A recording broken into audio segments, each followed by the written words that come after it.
আসসালামু আলাইকুম প্রিয় শিক্ষার্থী বন্ধুরা, প্রতিদিনের মতো আমি মেহেদি হাসান আজকেও হাজির হয়েছি নতুন একটি ক্লাস, নতুন একটি ভিডিও নিয়ে তোমাদের মাঝে।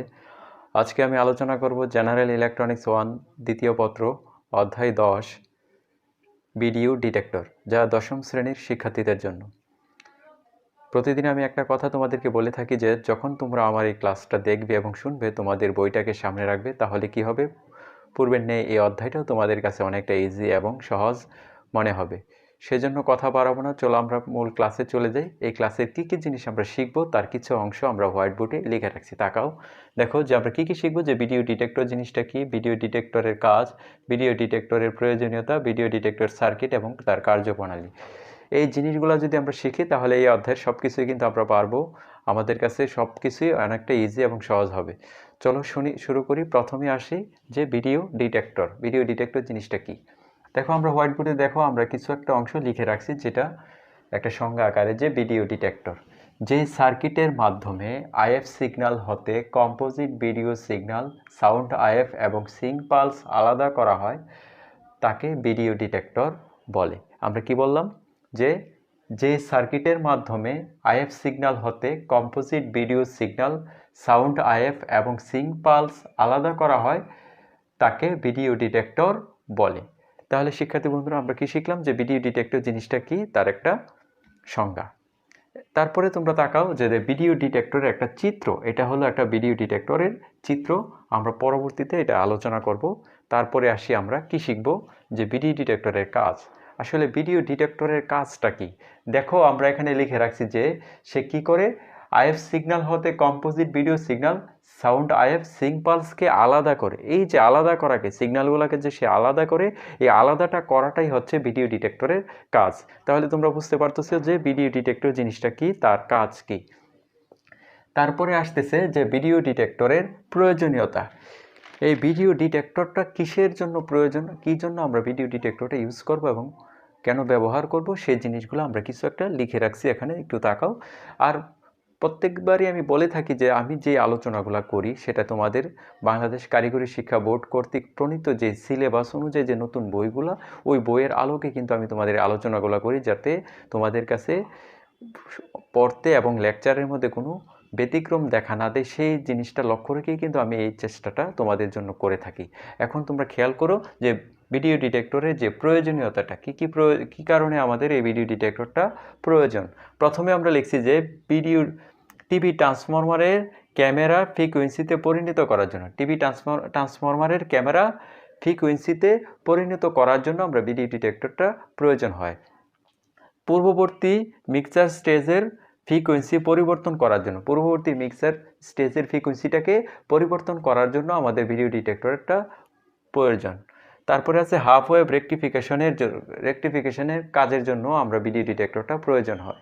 তারপরের প্রয়োজন কি, উচ্চ ফ্রিকোয়েন্সির বাদ দিয়ে ক্রুমিনেস সিগন্যাল উৎপাদন করার ক্ষেত্রে, উচ্চ ফ্রিকোয়েন্সি যে ফ্রিকোয়েন্সিটা উচ্চ হয় সেটাকে আমরা বাদ দিয়ে কী করে ক্রুমিনেস সিগন্যালে রূপান্তর বা উৎপাদন করার ক্ষেত্রে আমরা এই ভিডিও ডিটেক্টর সার্কিটটা প্রয়োজন হয়।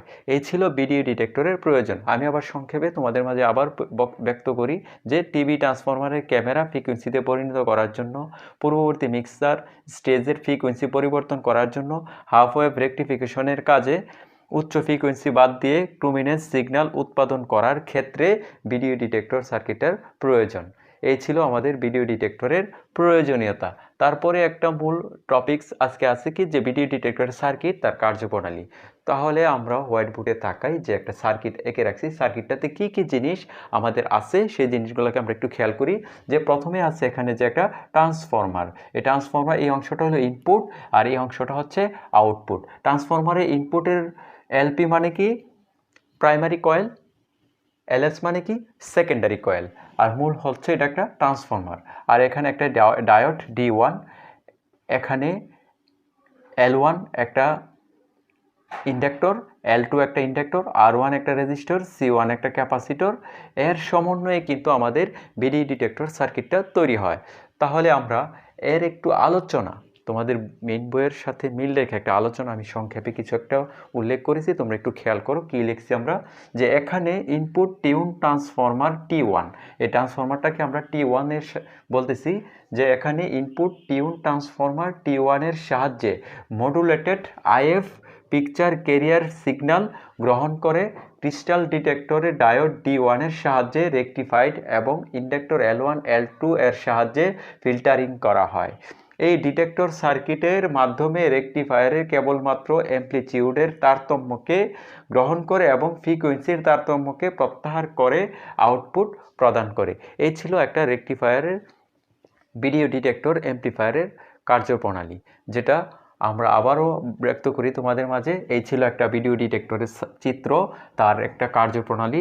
তোমাদের পরীক্ষার বা যেভাবে আসুক না কেন, তোমরা কিন্তু এই অংশগুলোকে লিখে দিলে তোমরা মোটামুটি হয়ে যাবে, যে ভিডিও ডিটেক্টর সার্কিটের কার্যপ্রণালী এবং চিত্রসহ একে বর্ণনা করো, এই অংশগুলাই কিন্তু লিখতে হবে।